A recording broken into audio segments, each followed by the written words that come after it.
Empezamos a descubrir Teruel subiendo por su escalinata, una construcción neomudéjar que une dos de los movimientos artísticos más importantes de Teruel, la arquitectura mudéjar y el estilo modernista. Fue construida entre 1920 y 1921 con el fin de comunicar el centro de la ciudad con la estación de ferrocarril. Compuesta en total de 140 escalones, cuenta en el centro con el famoso mural de los amantes de Teruel. Encima podemos observar el escudo de la ciudad. Dos de las 4 torres de Teruel, las de Salvador y de San Martín, están unidas por una leyenda de amor, aunque es muy triste. Según se narra en la historia, los jóvenes amigos Omar y Abdalá conocen a la joven Zoraida y la amistad se torna rivalidad por conseguir a la dama. Para ello debían construir una gran torre y quien primero terminará se casaría con Zoraida. Omar terminó primero Torre de San Martín, pero su torre quedó inclinada y de la rabia se suicidó. Semanas más tarde, Abdalá termina la Torre de San Salvador, recta y perfecta, y se casa con Zoraida.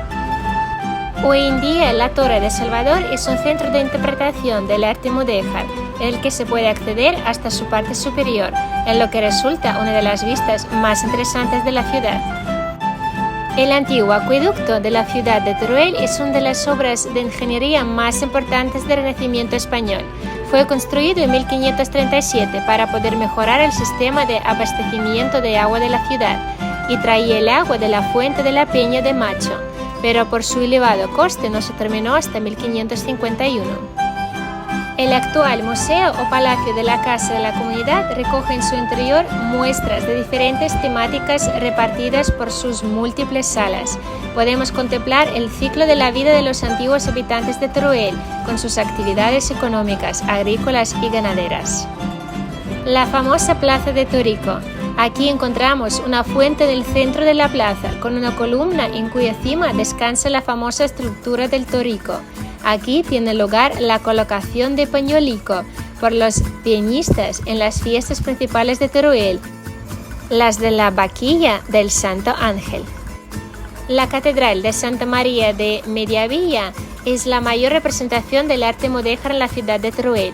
Su interior es espectacular, destacando de todo el techumbre de la nave principal. En el exterior destaca también su cimborrillo y la Torre de Santa María de Mediavilla. No dudes en visitar la ciudad más pequeña de España, con un rico patrimonio cultural.